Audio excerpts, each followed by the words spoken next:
Mekedad is not close to my heart. It is the art of entire South India.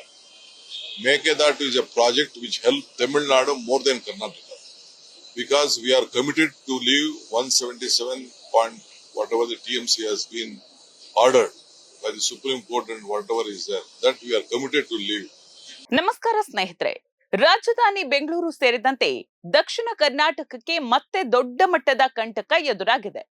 ನಾವು ಕುಡಿಯುವ ಒಂದೊಂದು ಬೊಟ್ಟು ನೀರಿಗೂ ಕಣ್ಣೀರು ಹಾಕುವಂತಹ ಪರಿಸ್ಥಿತಿ ನಿರ್ಮಾಣವಾಗ್ತಿದ್ಯಾ ಅನ್ನುವಂತಹ ಆತಂಕ ಈಗ ಪ್ರತಿಯೊಬ್ಬರನ್ನ ಕೂಡ ಕಾಡ್ತಾ ಇದೆ.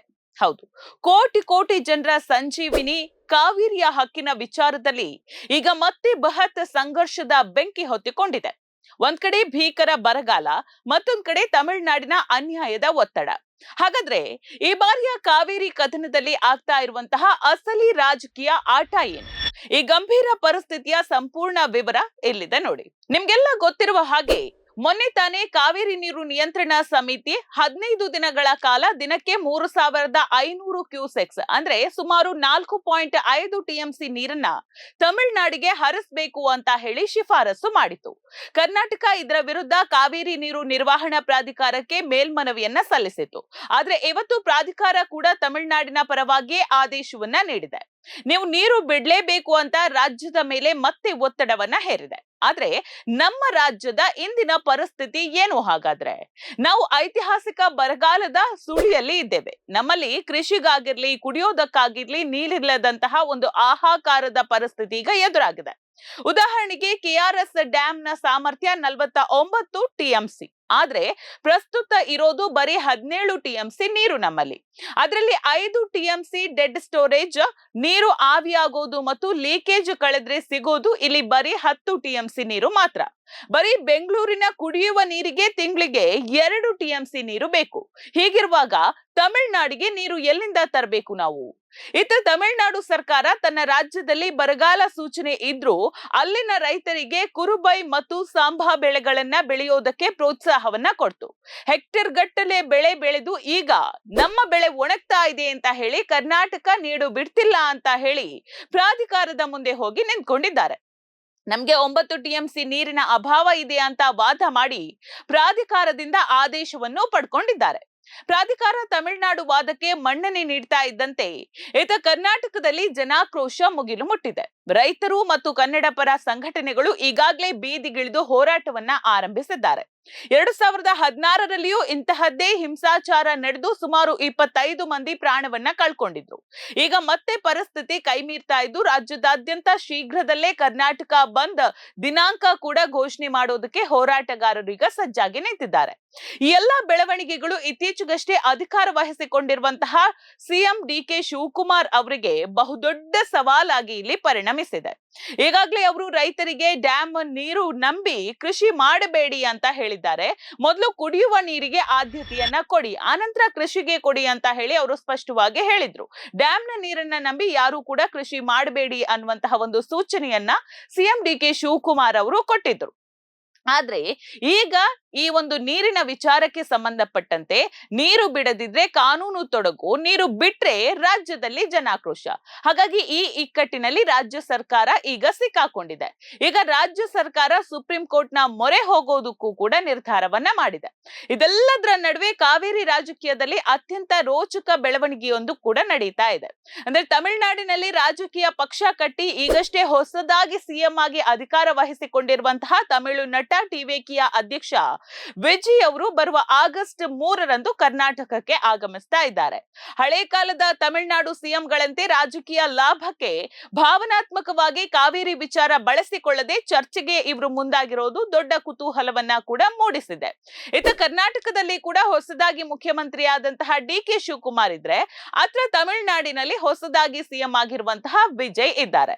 ಇಬ್ರೂ ಕೂಡ ಹೊಸಬರೇ. ಹಾಗಾಗಿ ಈ ಕಾವೇರಿ ಸಂಘರ್ಷ ಇಬ್ರಿಗೂ ಕೂಡ ಅತ್ಯಂತ ಸವಾಲಿನ ಮತ್ತು ಚಾಲೆಂಜಿಂಗ್ ವಿಷಯವಾಗಿದೆ ಅಂತಾನೆ ಹೇಳ್ಬಹುದು. ಜಂಟಿಯಾಗಿ ಕೂತು ಸಮಸ್ಯೆಗೆ ಶಾಶ್ವತ ಪರಿಹಾರ ಕಂಡುಕೊಳ್ಳುವಂತಹ ಒಂದು ದೊಡ್ಡ ಹೊಣೆಗಾರಿಕೆ ಈಗ ಈ ಇಬ್ಬರು ನಾಯಕರ ಮೇಲೆ ಕೂಡ ಇದೆ.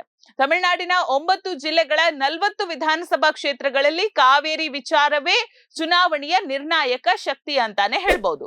ವಿಜಯ್ ಅವರು ಈ ವಿಚಾರವಾಗಿ ಡಿಕೆ ಶಿವಕುಮಾರ್ ಅವರಿಗೆ ಪತ್ರವನ್ನ ಬರೆದು ಚರ್ಚೆಗೆ ಆಹ್ವಾನವನ್ನ ನೀಡಿದ್ರು. ಅದಕ್ಕೆ ಸ್ಪಂದಿಸಿರುವಂತಹ ಡಿಕೆ ಶಿವಕುಮಾರ್ ಆಗಸ್ಟ್ 3ರಂದು ವಿಜಯ್ ಅವರಿಗೆ ವಿಧಾನಸೌಧದ ಸಮ್ಮೇಳನ ಸಭಾಂಗಣದಲ್ಲಿ ಆತಿಥ್ಯವನ್ನ ನೀಡಿ ಏರಿಯಲ್ ಸರ್ವೆಯ ಮೂಲಕ ನಮ್ಮ ಜಲಾಶಯಗಳಲ್ಲಿ ನೀರಿನ ಇರುವಂತಹ ಪರಿಸ್ಥಿತಿ, ನೀರಿಲ್ಲದೆ ಇರುವಂತಹ ಪರಿಸ್ಥಿತಿ ಏನಿದೆ, ಯಾವ ರೀತಿ ಆಗಿದೆ ನಮ್ಮ ಜಲಾಶಯದ ಪರಿಸ್ಥಿತಿ ಎಲ್ಲವನ್ನ ಕೂಡ ಅವರಿಗೆ ನೇರವಾಗಿ ತೋರಿಸುವಂತಹ ಪ್ಲಾನ್, ನೇರವಾಗಿ ಎಕ್ಸ್ಪ್ಲೇನ್ ಮಾಡುವಂತಹ ಒಂದು ಪ್ಲಾನ್ ಅನ್ನ ಡಿ ಕೆ ಶಿವಕುಮಾರ್ ಅವರು ಮಾಡಿಕೊಂಡಿದ್ದಾರೆ. ಆದ್ರೆ ಇತ್ತ ರಾಜ್ಯದಲ್ಲಿ ತಮಿಳುನಾಡು ವಿರುದ್ಧ ಆಕ್ರೋಶ ಕೂಡ ತೀವ್ರಗೊಂಡಿದೆ. ಕರ್ನಾಟಕದಲ್ಲಿ ತಮಿಳುನಾಡಿನ ವಿರುದ್ಧ ಆಕ್ರೋಶ ತೀವ್ರಗೊಂಡಿದೆ. ಹಾಗಾಗಿ ನಟ ಸಿಎಂ ವಿಜಯ್ ಅಭಿನಯದ ಸಿನಿಮಾ ಜನನಾಯಕನ್ ಏನು ಅದು ಈಗಾಗಲೇ ರಿಲೀಸ್ ಆಗಿದೆ. ಹಾಗಾಗಿ ಒಂದಷ್ಟು ಜನರು ಏನ್ ಮಾಡ್ತಿದ್ದಾರೆ ಅಂತ ಹೇಳಿದ್ರೆ ಈ ಸಿನಿಮಾ ಪ್ರದರ್ಶನವನ್ನ ಕೂಡ ಸಂಪೂರ್ಣವಾಗಿ ಸ್ಥಗಿತಗೊಳಿಸ್ತಾ ಇದ್ದಾರೆ. ಮಂಡ್ಯದಲ್ಲಿ ಈಗಾಗಲೇ ಸ್ಥಗಿತಗೊಳಿಸಿದ್ದಾರೆ. ಕಾವೇರಿ ಹೋರಾಟಗಾರರು ಹಾಗೂ ಕನ್ನಡ ಪರ ಹೋರಾಟಗಾರರು ಸೇರ್ಕೊಂಡು ಜನನಾಯಕನ್ ಸಿನಿಮಾವನ್ನ ಕೂಡ ಸ್ಥಗಿತಗೊಳಿಸಿದ್ದಾರೆ. ನಮಗೆ ನೀರು ಕೊಡದೆ ನಿಮ್ಮ ಸಿನಿಮಾ ಪ್ರದರ್ಶನಕ್ಕೆ ಅವಕಾಶ ಕೊಡುವುದಿಲ್ಲ ಅಂತ ಹೇಳಿ ಕರವೇ ಮತ್ತು ರೈತ ಸಂಘಟನೆಗಳು ಆಕ್ರೋಶವನ್ನ ಕೂಡ ಹಾಕಿದೆ. ಈ ಉದ್ವಿಗ್ನ ವಾತಾವರಣದ ನಡುವೆ ವಿಜಯ್ 3ನೇ ತಾರೀಕು ಅಂದ್ರೆ ಆಗಸ್ಟ್ 3ಕ್ಕೆ ಬೆಂಗಳೂರಿಗೆ ಕಾಲಿಡ್ತಾ ಇದ್ದಾರೆ. ಪ್ರತಿ ಬಾರಿ ಬರಗಾಲ ಬಂದಾಗ್ಲೂ ತಮಿಳುನಾಡು ಕರ್ನಾಟಕ ಜಗಳ ಆಡುವುದು, ಹಿಂಸಾಚಾರಕ್ಕೆ ತಿರುಗೋದು ಸಾಮಾನ್ಯವಾಗ್ಬಿಟ್ಟಿದೆ. ಇದಕ್ಕೆ ಈಗ ಶಾಶ್ವತ ಮುಕ್ತಿ ಸಿಗಬೇಕು. ಹಾಗಾದ್ರೆ ಇದಕ್ಕೆ ಈ ಶಾಶ್ವತ ಮುಕ್ತಿ ಸಿಗಬೇಕಾದ್ರೆ ಉಭಯ ನಾಯಕರು ಮುಕ್ತವಾಗಿ ಚರ್ಚಿಸಬೇಕಾದಂತಹ ಅಗತ್ಯತೆ ಇದೆ.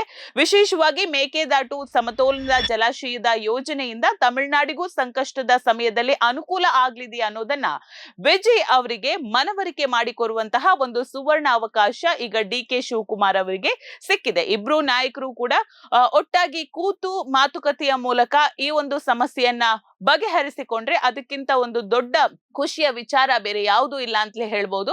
ಯಾಕಂತ ಹೇಳಿದ್ರೆ ಇಬ್ರು ಕೂಡ ಹೊಸದಾಗಿ ಸಿಎಂ ಆಗಿರುವಂತವ್ರು. ಹಾಗಾಗಿ ಇಬ್ರಿಗೂ ಕೂಡ ಒಂದು ಚಾಲೆಂಜಿಂಗ್ ವಿಚಾರ. ಜೊತೆಗೆ ಸಾಕಷ್ಟು ವರ್ಷಗಳಿಂದ ಈ ಕಾವೇರಿ ವಿಚಾರವನ್ನ ತಮಿಳುನಾಡಿನ ಇತರ ರಾಜಕೀಯ ನಾಯಕರು ಎಲ್ಲರೂ ಕೂಡ ಅದನ್ನ ರಾಜಕೀಯವಾಗಿ ಬಳಸ್ಕೊಂಡು ಬಂದ್ರು. ಆದ್ರೆ ವಿಜಯ್ ಇದಕ್ಕೆ ಸಂಬಂಧಪಟ್ಟಂತೆ ಏನ್ ಆಕ್ಷನ್ ತಗೊಳ್ತಾರೆ, ನಿರ್ಧಾರ ಈ ಕಡೆಯಲ್ಲಿ ಡಿ ಕೆ ಶಿವಕುಮಾರ್ ಅವರದು ಕೂಡ ಯಾವ ರೀತಿ ಆಗಿರುತ್ತೆ ಅಂದ್ರೆ ಇದು ಸಾಕಷ್ಟು ಚಾಲೆಂಜಿಂಗ್ ಆದಂತಹ ವಿಚಾರ.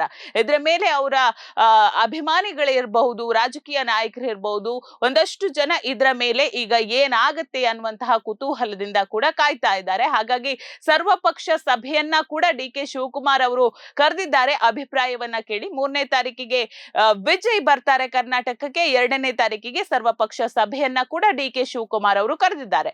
ಒಟ್ಟಾರೆಯಾಗಿ ಭಾನುವಾರ ಕರೆಯಲಾಗಿರುವಂತಹ ಈ ಒಂದು ಸರ್ವಪಕ್ಷ ಸಭೆ ಏನಿದೆ ಮತ್ತು ಆಗಸ್ಟ್ 3ಕ್ಕೆ ತಮಿಳುನಾಡು ಸಿಎಂ ವಿಜಯ್ ಅವರ ಕರ್ನಾಟಕ ಭೇಟಿ ಈ ಕಾವೇರಿ ಹೋರಾಟಕ್ಕೆ ಹೊಸದಾದಂತಹ ಒಂದು ತಿರುವು ನೀಡುತ್ತಾ ಅನ್ನುವಂತಹ ಕುತೂಹಲ ಸಾಕಷ್ಟು ಇದೆ. ಅದೇ ರೀತಿ ಇದು ಮತ್ತಷ್ಟು ಉಗ್ರ ರೂಪವನ್ನ ಪಡೆಯುತ್ತಾ ಒಂದ್ ವೇಳೆ ಇವರ ಮಾತುಕತೆ ಏನಾದ್ರೂ ಸಕ್ಸಸ್ ಆಗ್ಲಿಲ್ಲ, ಮತ್ತೆ ತಮಿಳುನಾಡು ಪಟ್ಟು ಹಿಡಿದ್ರೆ ಮುಂದೇನಾಗಬಹುದು, ಇದೇನಾದ್ರೂ ಉಗ್ರ ರೂಪವನ್ನ ಪಡೆಯುತ್ತಾ ಅನ್ನುವಂಥದ್ದನ್ನ ಕೂಡ ಕಾದು ನೋಡ್ಬೇಕಿದೆ. ಒಟ್ಟಾರೆಯಾಗಿ ಪರಿಸ್ಥಿತಿ ಏನಾದ್ರೂ ಉದ್ವಿಗ್ನತೆಯನ್ನ ಪಡ್ಕೊಳ್ಳುತ್ತೆ ಅನ್ನುವಂತಹ ಸಿಚುವೇಶನ್ ಬಂದ್ರೆ ಇಲ್ಲಿ ಕರ್ನಾಟಕ ಬಂದ್ ಮಾಡುವಂತಹ ಸಾಧ್ಯತೆ ಕೂಡ ದಟ್ಟವಾಗಿದೆ. ನೋಡ್ತಾ ಇರಿ ಸಮ ಸಮಾಜಕ್ಕಾಗಿ ಕನ್ನಡ ಒನ್ ನ್ಯೂಸ್. ನಮಸ್ಕಾರ.